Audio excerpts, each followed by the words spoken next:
Good morning, everyone. We're here at the Human Services for their May meeting. We're going to go right into the minutes of April 28th, 2021. Do we have a motion to approve those? Thanks, Brian. Do we have a second? Second. Carol, second. All in favor? Aye. Thank you. Okay, so the next one is we're going into, I think that's our Rob, you're here, mental health. Hi, Rob. Good morning. Good morning, everyone.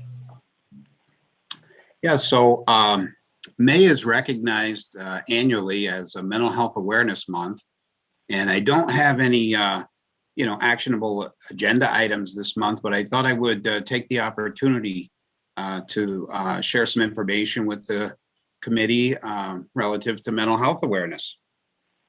Do you know if I'm able to share screen or no? Yes, sure.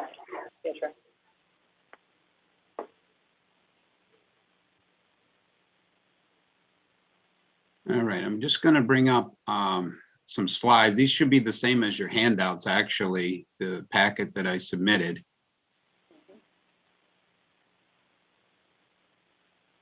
Are you able to see it on the screen?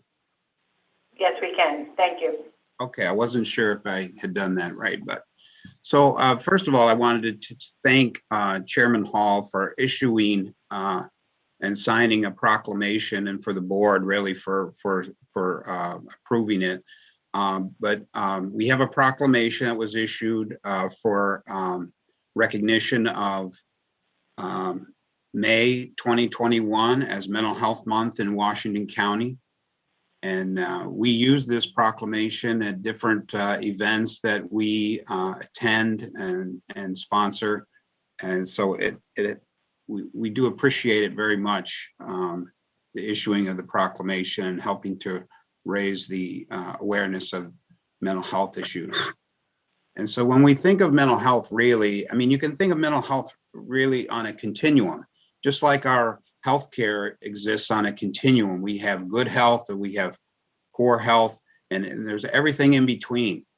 And mental health is really the same way. When we do small things to improve our health, like maybe changing our diet or starting to exercise, those kinds of things really can help improve our mental health as well.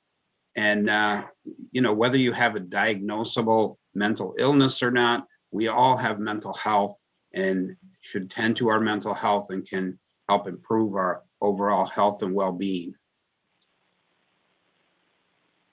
I found some fact sheets that were put together by the National Alliance on Mental Illness.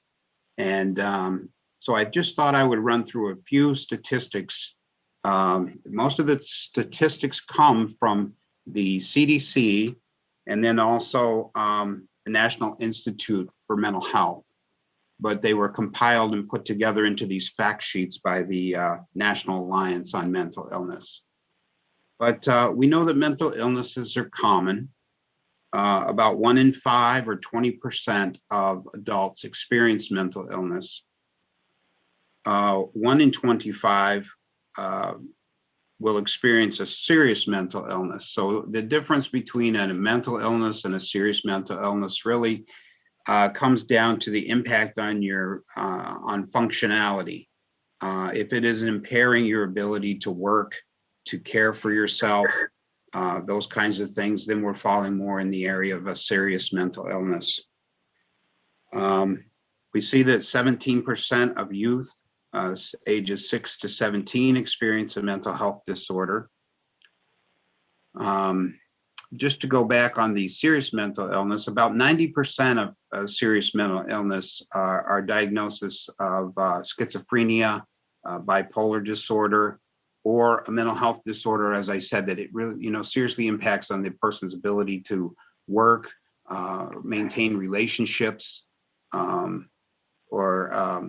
also a mental health disorder with suicidality. So we can see here on the graphic that shows the United States, just a breakdown here of some of the percentages of mental illness and commonality of them. So 19% of mental illnesses are anxiety disorders, 7% depression, 4% PTSD. Now, the PTSD is interesting because among the veterans population, it's more likely 10 to 30%. So much higher among the veterans population for PTSD. A 12-month prevalence, well, you can see the breakdown there of some different breakdown of the prevalence among different populations.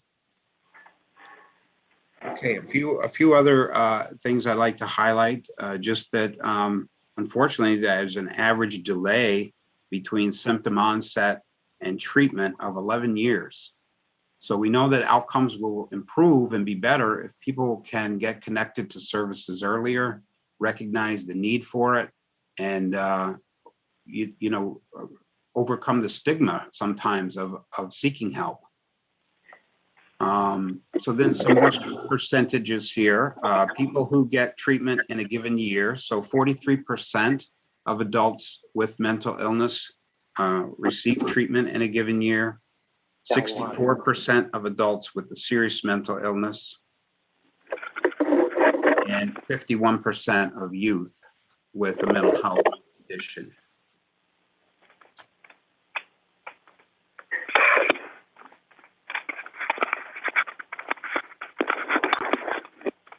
Okay, there's a little bit of background noise, but I'll continue. So having a mental illness, we know, can make it challenging to live every day and maintain recovery. Here are some of the ways that it can impact upon people's lives. People with serious mental illnesses have an increased risk for chronic disease like diabetes or cancer. On average, individuals with serious mental illness die 10 to 25 years earlier than the general population. And that's a statistic from the World Health Organization. 19% of US adults with mental illness also have addiction issues or diagnosable substance use disorder. The rates of cardiometabolic disease are twice as high in individuals or adults with serious mental illness. And let's see, at least 8.4 million Americans provide care to an adult with a serious emotional or mental illness. Caregivers spend an average of 32 hours per week providing this care. Impacts in the community, 20 to 30%, some estimates as high as 30% of people experiencing homelessness also have a serious mental illness. 37% of people incarcerated in state and federal prisons have a diagnosed mental condition. 70% of youth in the juvenile justice system, very high number, have at least one mental health condition. And 1 in 8 of all visits to US emergency rooms are related to mental health or addiction issues. Global, worldwide impact, we look at depression is noted as the leading cause of disability worldwide. And depression and anxiety disorders cost the global economy $1 trillion a year in lost productivity. So again, we think about the importance of recognizing symptoms and talking with your doctor or reaching out, to some resource to discuss opportunities for treatment. I want to mention a few things about suicide. So suicide is the second leading cause of death for people ages 10 to 34. The overall suicide rate has increased 31% since 2001. And suicide is the 10th leading cause of death in the United States. We know that 46% of people who die by suicide have a diagnosed mental health condition, and 90% of people who die by suicide have experienced symptoms of a mental health condition. There's some more statistics at the bottom there about high-risk populations. Our highest risk population for suicide really is middle-aged males. 75% of all people who die by suicide are male. And again, the highest risk is really among middle-aged men. I wanted to highlight something locally that is occurring to help raise awareness and funds for suicide prevention. The 13th annual Hike for Hope, Cody's Climb, occurred on this past Sunday. This is an annual hike at Prospect Mountain. It's sponsored by the American Foundation for Suicide Prevention. And this year they're doing something different. They have two opportunities to participate. Of course, you could have hiked in person on the day last Sunday, but you also can do this option 2 that's described at the bottom. You can go on the website and register to hike on your own, and you can hike on your own, try to raise some funds for them, and you take a picture with their sign or something, hold it up, and they'll post it on their website, et cetera, and opportunity to help raise awareness for suicide prevention. A couple other things related to crises and suicide. There is a national suicide prevention lifeline, 1-800-273-TALK or 8255. This is a national suicide prevention lifeline, and we promote it widely. Next year in July, this is going to transition to a 988, which is similar to 911, and they'll be promoting that as a national suicide and crisis lifeline number. Let's see, there's also a crisis text service available, and it's 741-741, and people can reach out by text to that number.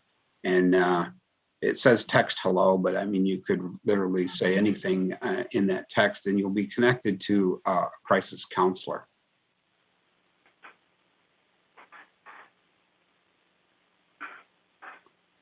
Okay, I think that's all I had in terms of the slides. So let me get off of the stop share.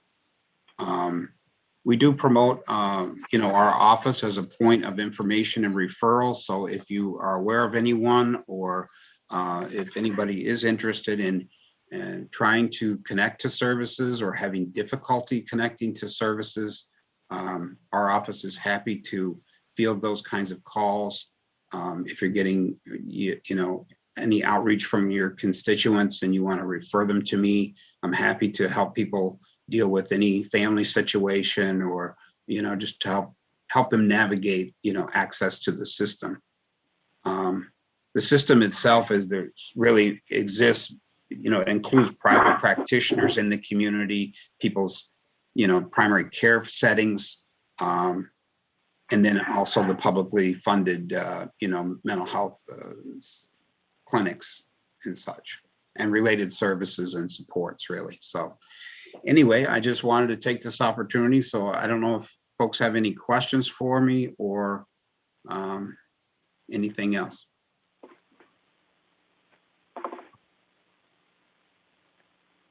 Barring none, Rob, thank you for the education and all the service and work that you do throughout the whole Warren, Washington County and the regions. So Yeah. We appreciate you and your hard work. Yeah, and through the COVID period, we've really seen an increase in the demand for crisis services related to mental health. A real increase in demand for our outpatient services. So it's really had an impact on everyone. And we're doing what we can, but thank you for the chance to share with the committee. Yeah, and big success in the last month with a new building that was built and is actually in operation, right, for homelessness? Yes, the Warren Washington Association for Mental Health did build an 18-bed supportive and crisis apartments on Cooper Street in Glens Falls. It's a really nice facility if you have a chance to drive by it. And yes, they have opened and started to move people in there. the concept of it is to provide the housing, of course, but then also to have staff on site that provide services and supports to help people, that do have mental health or addiction issues, to connect to services. Great news. Thank you very, very much. Anyone have any questions after you thought about it? Okay, so, yes, Paul? I have a comment. I just want to thank him for all his hard work and dedication to bringing the awareness to this. Thank you. Thank you, Paul. And Sam? Chairman? Yes, my question, Rob, was, do they screen when they call in the suicide hotline, or do they call in for referral? Do they question if they're a veteran or not? Oh, that's a great question. So when you contact the 1-800-273-TALK, you actually get a phone tree initially that gives an option for veterans. So that it's kind of like, if you are a veteran, press 1 or 2 or whatever it is. So that way you go directly to an individual who is trained specifically to talk with the veterans. Yes. And do we know, Rob, does that number does that go specifically to the suicide prevention hotline that the Veterans Administration has? Or is this an internal one that it goes to, that has the expertise? I'm not really sure if it gets diverted from the regular call center to the VA personnel. I'm actually not sure how that's set up. I do know that it goes to someone specially trained to talk with veterans. Thanks, Rob. Yeah. Any other questions? Okay, thank you, Rob. Okay, we're going to go on down to veterans. I think I saw Ken Winchell here. Welcome, Ken. Thanks for having me. Good morning, everybody. Get a couple boring things out of the way first. The first thing I have is I would like to request permission for myself and Michael Alexander to register and attend the our annual required continued education training for our accreditation through NACVSO. Last year, we did not attend the event because it was canceled due to COVID, and our accreditations were waived for the year. The cost is $350 per person for $700 total. And it's a virtual event this year from July 19th to the 21st. Madam Chairman, to approve. Thank you. You're making a motion. Do we have a second? Okay, Don and Jay, thank you. All in favor? Aye. Oh, thank you. Okay, Thank you. you're welcome. The second request I have is permission to purchase a Wacom digital graphic drawing tablet. The cost is $249.10. It was recommended by IT. And it's for use in the office room across our hall where everything is going virtual. We're doing a lot more virtual hearings with veterans law judges and presentations on claims. And the tablet is essentially for use in those presentations to assist us with that. Okay. Do we have I can move that. okay. I'll make the motion. Do we have a second? Any discussion? Don and Paul? Okay. No questions? All in favor? Aye. Aye. Thank you. Okay, Ken, back to you. Thank you. Thanks, everyone. And the last thing, most important, and probably right along the lines of what Rob was just discussing with mental health awareness, is I'd like to formally introduce the new program coordinator for the Adirondack peer-to-peer program that we have between Warren and Washington County. Her name is Nicole Trottier, and she started just a few weeks ago and has hit the ground running. I don't want to take too much of her shine away, so I'll kind of pass it over to her so she can introduce herself and tell everyone what she's been up to. Thank you, Ken, and welcome, Nicole. Thanks, guys, for having me today. So my name's Nicole Trottier, and I'm the new program coordinator for the Adirondack peer-to-peer veterans program for Warren and Washington County. And I am from Southern California originally. I've enjoyed the winter, but I'm glad that summer is here. My husband is 20-year Marine Corps veteran, so that's kind of my connection to the military. Also, prior to meeting him, I worked for many years in a naval hospital. I have a background in public health and as well as clinical mental health counseling. I cannot tell you how excited I am about this program and things that we are doing. Can I share my screen? How do I do that? That's fancy. Rob shared his. Let's see if I can. Yes, we need calls. Hold on, they're working on it. All right. Got it. Do you have it, Nicole? I do. Share screen. Here we go. Okay.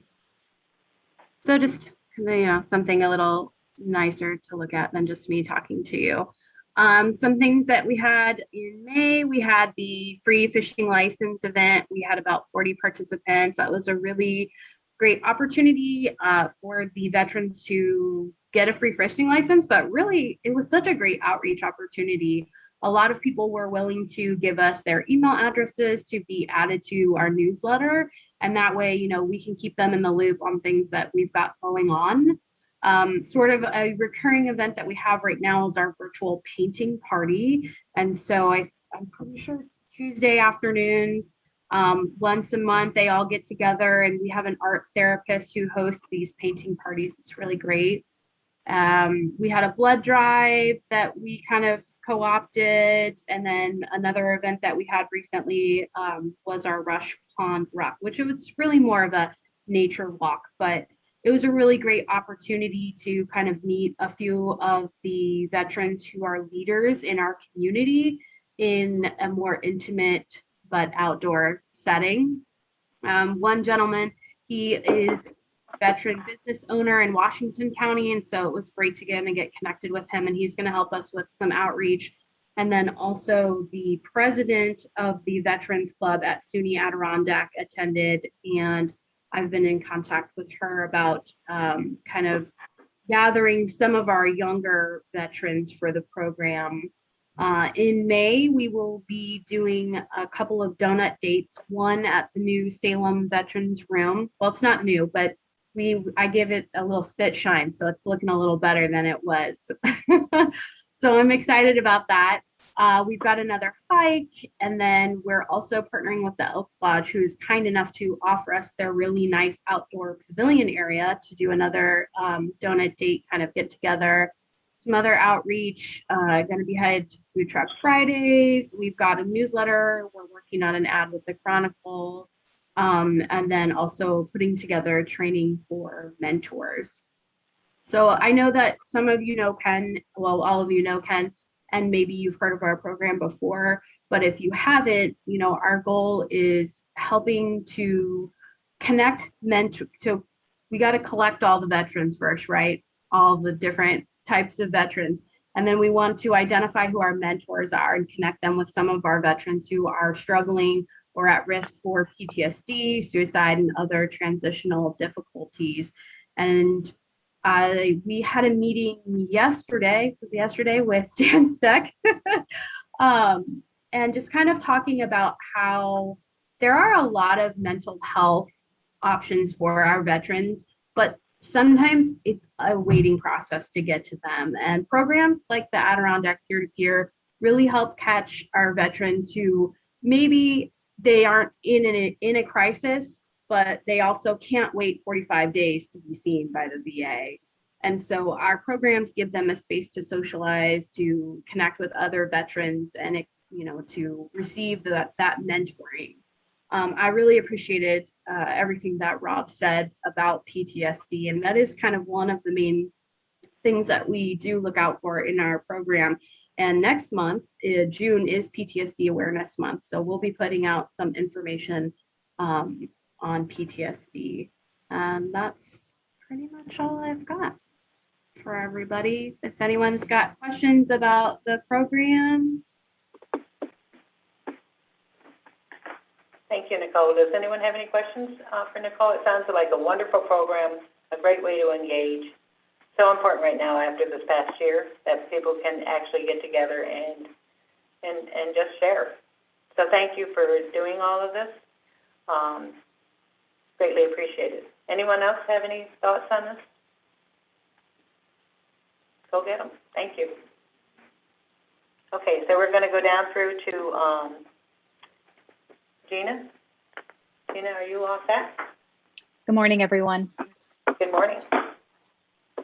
I have two items that I would like to speak to our committee about today. The first item is simply announcing to the committee that we are in receipt of 5 grant awards under the American Rescue Plan, also known as ARP. At this time, these 5 grants total an amount of $241,243. And so we received these NGAs May 19th, so it's very new to my office. Right now, my purpose in sharing this is really letting you know that this is something that I will be coming to committee about in the future once a plan is made for allocating these funds. And these are federal funds, 100% dollars through the American Rescue Plan. The nice part about these funds, just to add, is that we have until September 30th, 2024 to spend them. So it gives us some time. Wonderful. The next item that I have is truly thanking Chairman Hall for making the proclamation announcing May as Older Americans Month. As shared in the proclamation, the theme for 2021 is communities of strength. And most certainly, this theme truly correlates with our past year in a public health emergency. So at this time, I want to share briefly with you some information about our 2 Washington County honorees, Joan Dagner and Terry Barber. And Debbie, I'm not sure if you're able to pull up the pictures of both of our awardees.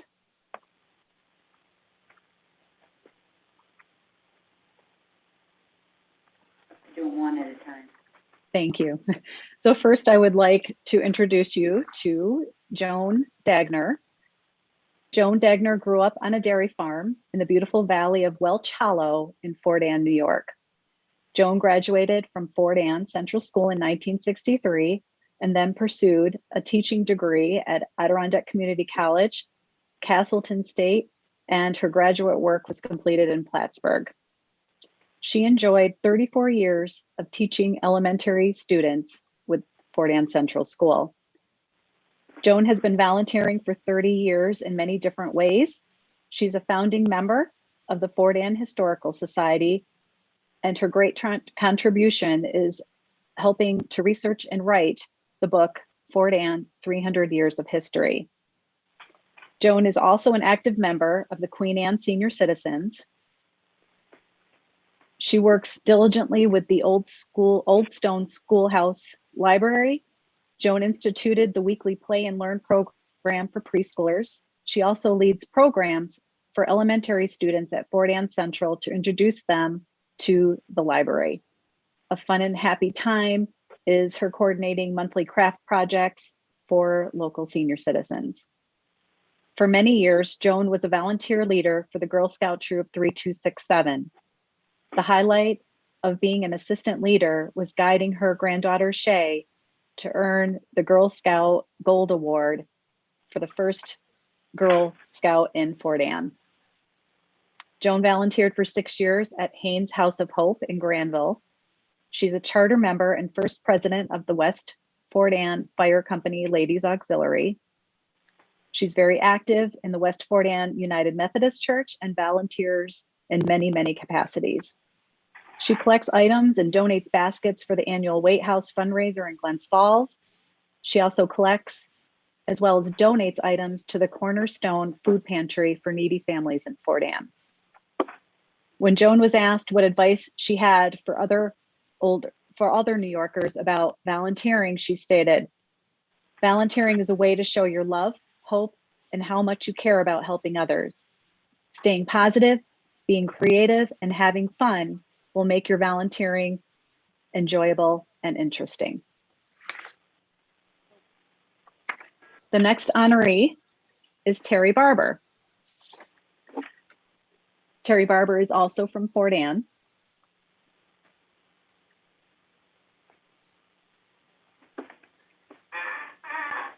We'll give Debbie a moment to pull Terry's picture up as well. To get started, it's no surprise that Terry Barber was chosen as an older New Yorker. Helping others was a way of life for his parents. He chose to attend SUNY Plattsburgh as well, as the college was known for his excellent teaching education program. He chose to teach 5th grade students at Fort Anne Central School for 33 years. Terry has held multiple positions at the Untitled Chapter. He was a New York State Park Ranger at the $1 Million Beach in Lake George, a driver for the Freihofer Bakery, a firewood distributor for Valley View Firewood, a real estate agent, and a store clerk at Asplin Store. While teaching at Fort Anne, he served as the safety chairman for the elementary school and co-chaired a cystic fibrosis bike-a-thon. While teaching his 5th graders, he taught them valuable lessons in petitioning and government. He helped his students become community volunteers by petitioning the state of New York to create a safer intersection on Route 149 in the town of Fort Anne. Terry is now a life member of the Fort Anne EMS, having served the rescue squad in various capacities over the past 35 years. He served as an EMT, first aid captain, president, vice president, treasurer, board member, and CPR instructor. When Terry wasn't teaching his 5th grade classroom, he was helping out his fellow teachers by serving in various capacities as a member of the Fort Anne Teachers Association, including president, vice president, treasurer, negotiator, and grievance representative. Terry has been an active member in his community, including trustee for the village of Fort Anne, and as a member of the Knights of Columbus, Elks member, a Washington County, and also we're serving on the Washington County Hazmat team. He serves as a member of the Washington County Safety Traffic Board and is a board of director for the Washington County Home for the Aged Women. He has been a devoted parishioner at St. Anne's Church for over 40 years, serving as a trustee, parish council president, extraordinary minister, and usher. Currently, after being retired for 17 years, Terry holds 3 part-time jobs, distributing advertising for Ensemble Chasm to 350 places located throughout the Adirondacks, as a courier for Community Bank, and as a transportation concierge for the Conkling Center. When Terry was asked about what advice he might give to other older adults about volunteering, he said, "Do what your hearts tell you to do. We love life and enjoy doing for others." Both biographies for Terry and Joan will be included in today's meeting minutes. And so at this time, I truly encourage everyone to take a moment and read about their life stories. Thank you. Thank you, Gina. What an inspiration they both are. Ooh, They are. thank you. Do you And have that's all I anything have, that's all I have for today, unless others have some questions. else? I think we're all set. Thank you very, very much, Gina. Thank you very much. Have a great day. Okay, we're going to go into, Tammy is here and ready to go. Yes, I am. Hello. I'd like to start out with a couple of backfill requests. So the first one is the title of Social Services Examiner. We have actually several vacancies in this title, but we've reached the peak of how many of them we can go without at this point. So I would like to ask for a backfill of one of those positions. Do we have a motion? So moved. Okay, Brian moves, Jay seconds. Paul, Daryl, Don, so all in favor? Aye. Aye. Thank you. Okay, Thank back you. to you, Jay. Okay, and the second is a recent ad actually for a request to backfill the training and resource development coordinator position. This has been a long-term employee who is going to be able to retire this summer. She actually is the person that oversees the call center area and the outreach for the ADRC. So she works directly with Gina. And we are certainly going to miss her, but we need a little bit of time to plan for her succession as well. Daryl? Okay, Moved. Daryl and Paul seconds and Don seconds. Any discussion? Okay, all in favor? Aye. Okay, Tammy. Thank you.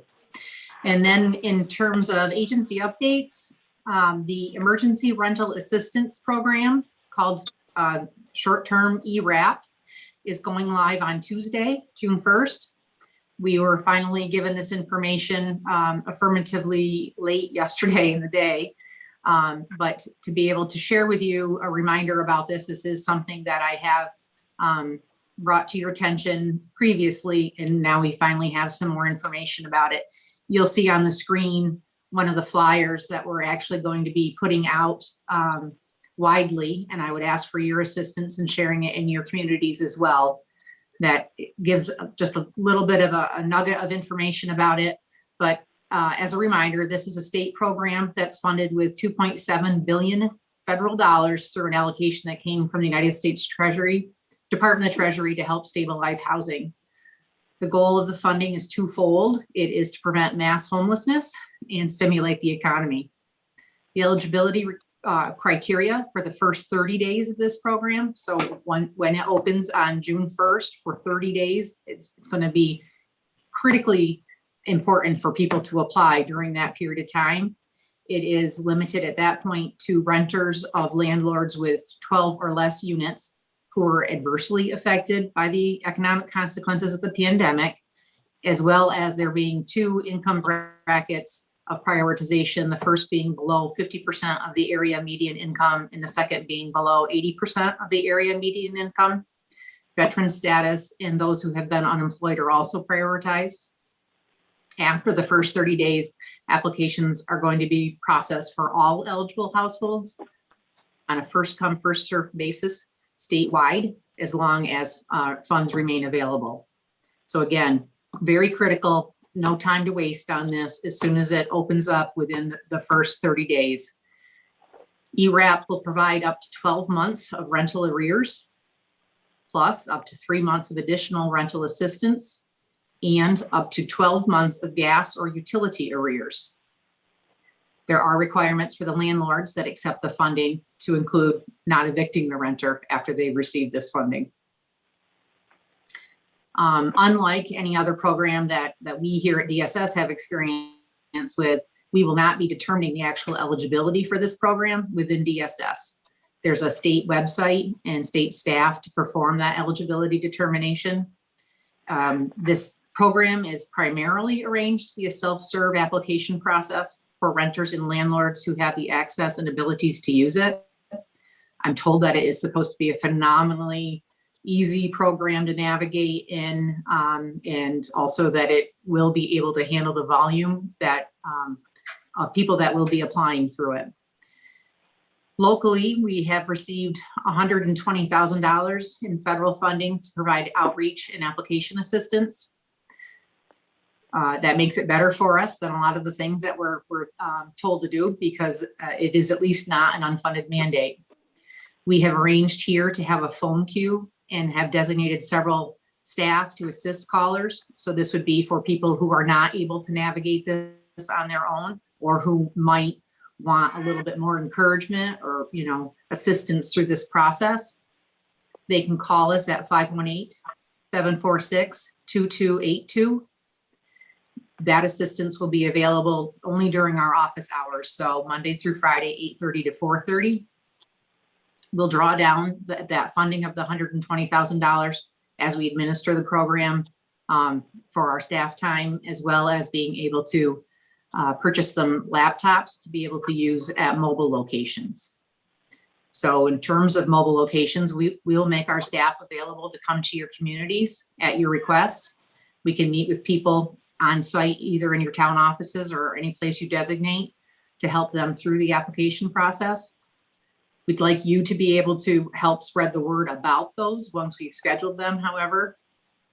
And if you do want to take me up on that offer and make a request for us to have someone come, please direct that through my assistant, Nicole Blanchard. She's available at 746-2323. She will take down your request and work internally along with myself to match up a staff person that's available to come to your town. And I would say that we will do our level best to make this available Monday through Saturday between the hours of 8 a.m. to 8 p.m. So if you have a later afternoon meeting or something like that, I think that would be okay. It doesn't have to be during one of your meetings either. It could just be a separate time set aside for that.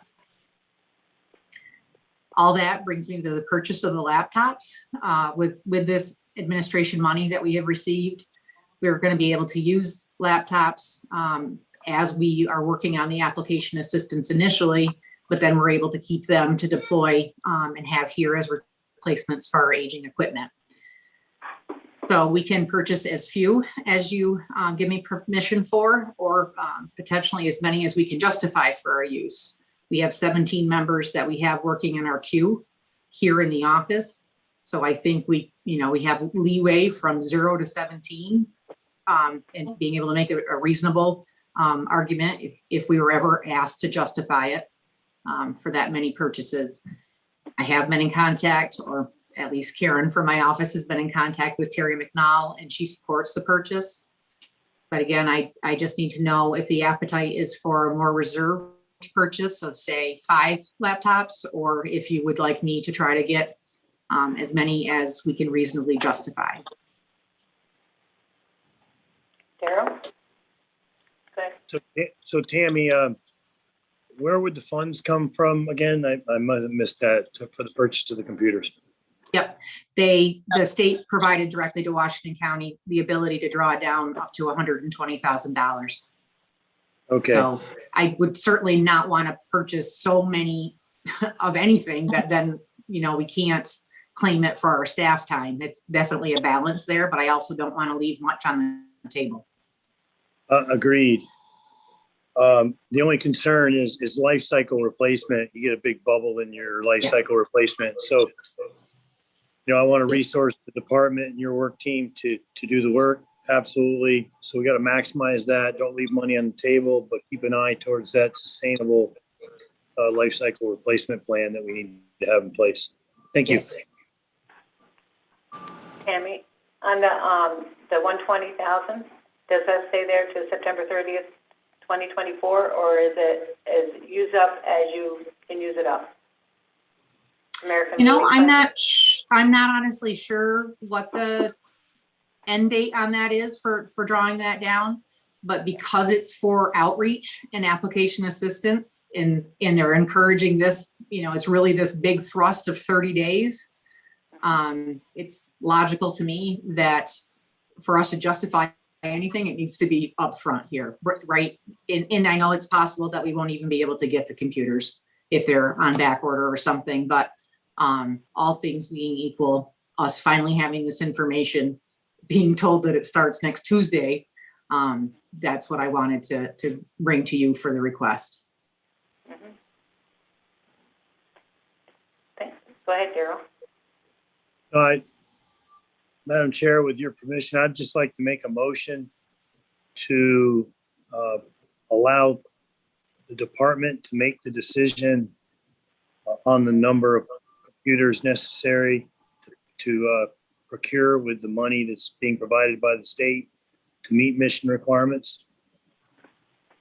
Okay. So motion on the table, and Brian seconds it. Any other discussion? All in favor? Aye. Any opposed? Thank you.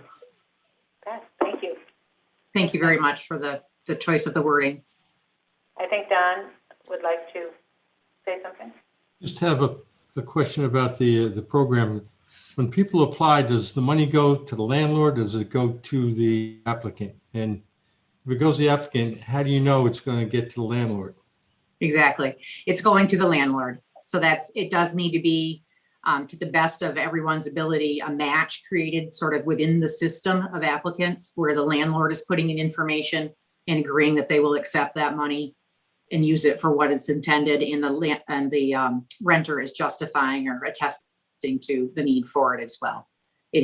And so then there's also a provision written in that if a renter wants to apply for this and a landlord does not want to cooperate perhaps with that agreement that they won't evict the people for lack of payment, if the renter is determined as being eligible, the money will be held for them for up to 180 days while we then try to track down the landlord and seek out, their willingness to accept it. Thank you. Tammy, did we determine if it had to be a landlord from New York State? I have not seen anything about that. It is about the place of residence. So I also don't know that we're restricted from helping, for instance, somebody that has property in Warren County, but I know our priority will be for properties that are in Washington County. I was thinking more of like a property that is in Washington County that the landlord lives in Vermont or Yes, Connecticut. I understand. I understand that. It's really about it's about this economy. So it does not seem to be restricted by where the landlord actually lives. It is about being a small landlord, however, so it isn't your big conglomerates, at least in this first 30 days. It is designated to be landlords who have only 12 units or fewer. Thank you. Sam, our chairman, Sam?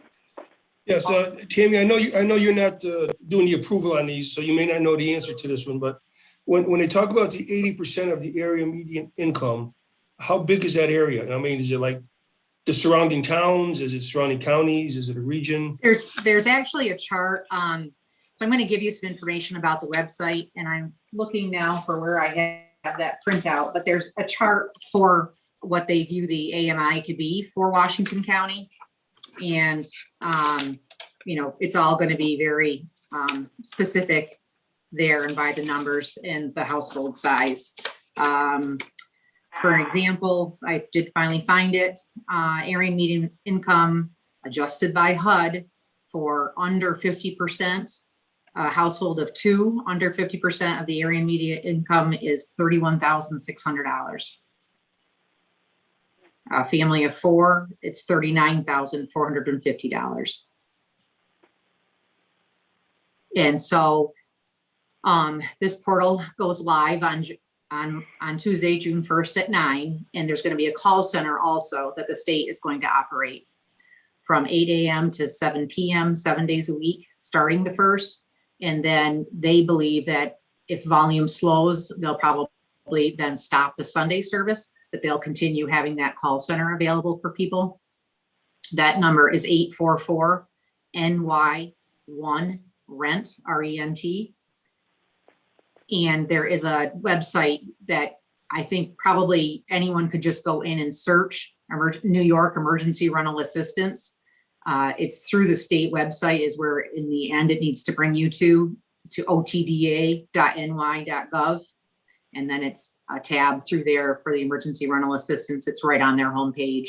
And there's frequently asked questions. There's information there for landlords. There's even training access there to help people who are going to be assisting people using this website. So there's a lot of information there to include. That's where I pulled the charts for the area median income. Thank you.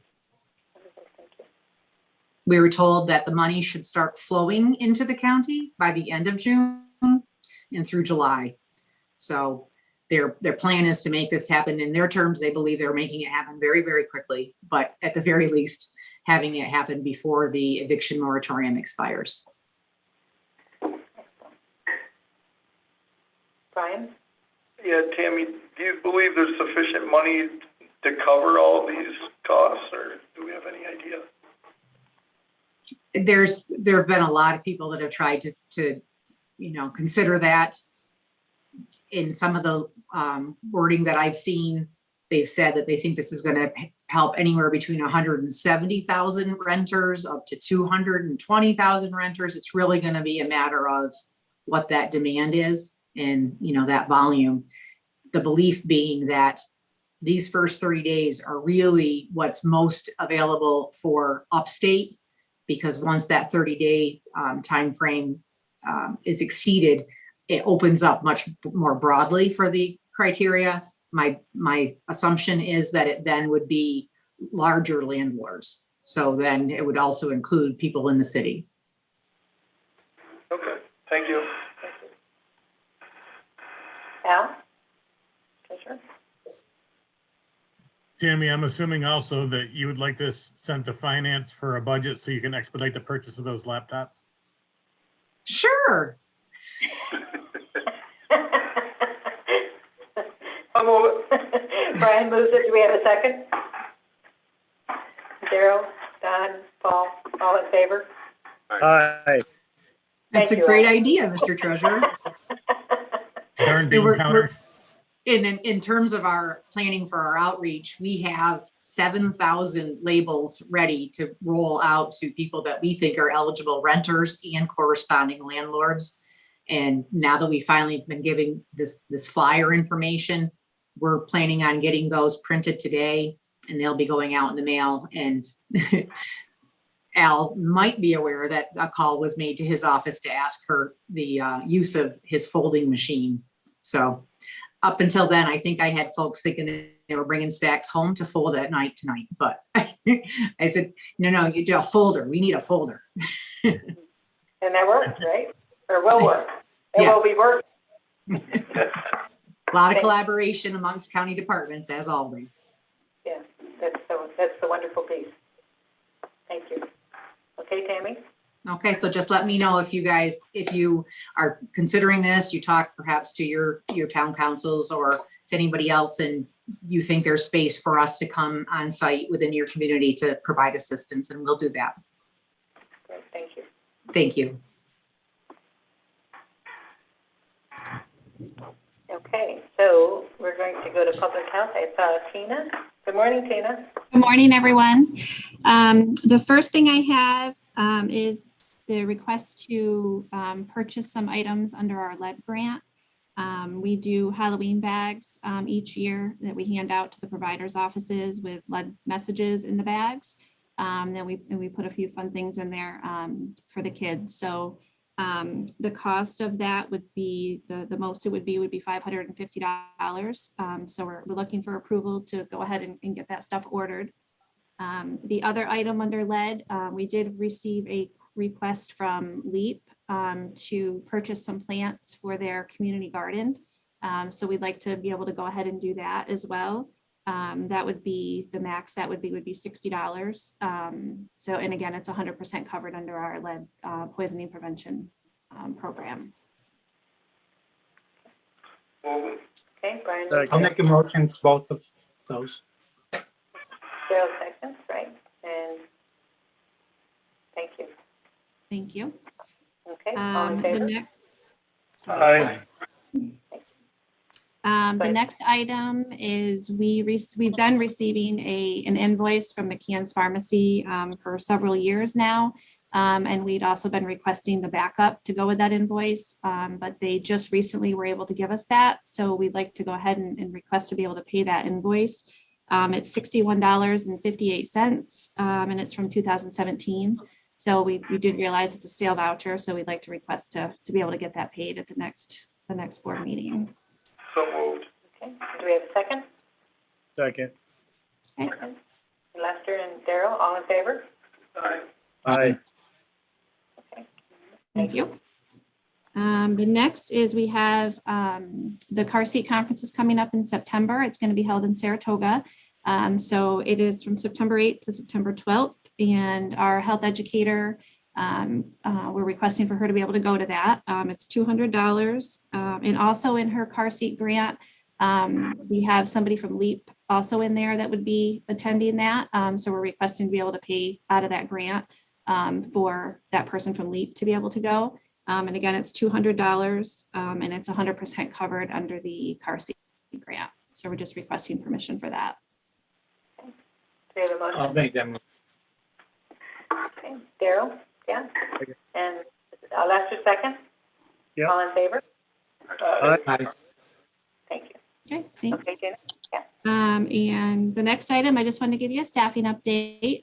We have hired a fiscal officer. Her name is Angela Pfeiffer, so I'm sure at some point you'll all be meeting her. So I just wanted to make you aware of that, she is here and we are in the process of training her for that position. Great. Just wanted to give you an update there. And then under miscellaneous, I just wanted to let you know that our pop-ups that we've been doing for the COVID vaccine have been fairly successful around the county, some bigger than others, but we do have several more of those going on in the next couple weeks. And then we'll be going back out to do the second shots. We've also done several businesses within our county and also a couple of the bigger farms within our county, and those have been successful as well. So I just wanted to let you all know that, and we do have a few more scheduled. So if you need any information on those, just let us know. And I think that's all I have. Wonderful. We can't thank you enough. And the pop-ups are going very, very well. It's Yes, very they are. impressive what you're all doing. So thank you. Thank you. Any other questions for Dina? No, I think we're good. Okay. So thank you, Tina, and we're going to go Yep. into other business. Does anyone have any other business that we need to attend to? I think we're all set for the day. Thank you very, very much for coming, and have a beautiful rest of the day, okay? We are adjourned. Go ahead.